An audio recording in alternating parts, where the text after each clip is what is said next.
Harry S. Truman's the farm that he worked on was actually owned by his maternal grandfather, Solomon Young. Now, Solomon Young was a freighter on the trails, and he earned and amassed a considerable amount of wealth freighting goods into the West. He didn't stay in the West. He would come back to Jackson County, and he bought land. And at one point, he had amassed about 2,000 acres of land in and around Grandview. That was his maternal grandfather. He died in 1893, or actually in 1892, and which left the farm kind of in a real challenging situation. The family fell to his wife Harriet, and she had to manage the farm, and she needed some help in managing the farm itself. And so she asked Harry Truman's parents, John A. Truman and Martha Ellen Truman, to come to the farm. And they come to the farm in 1905 to help Harriet manage that farm, which at this point had dwindled down to about 600 acres. Harry Truman arrives to the farm in 1906, and as I said, he's 22 years old.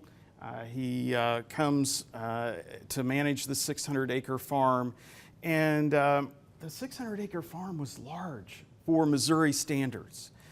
The average Missouri farm during this particular time was about 120 acres, and so the farm was a very substantial operation.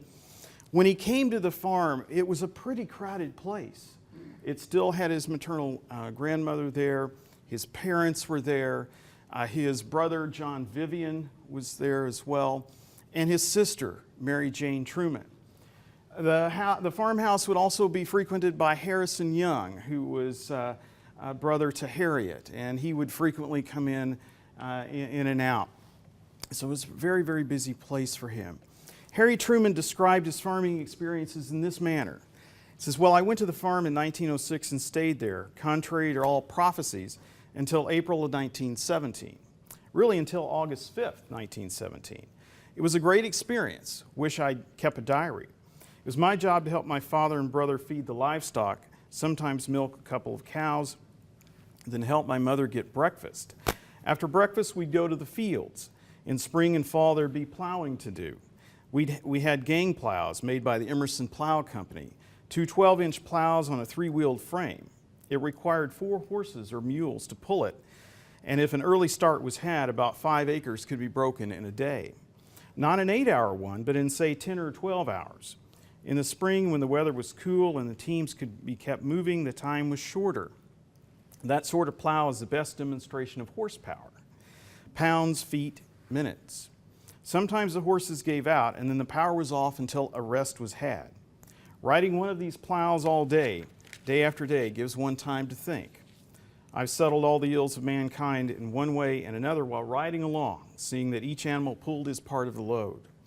Sometimes in the early part of the year, it would be so cold that walking was in order to keep warm, even when a sweater, 2 coats, and an overcoat were worn.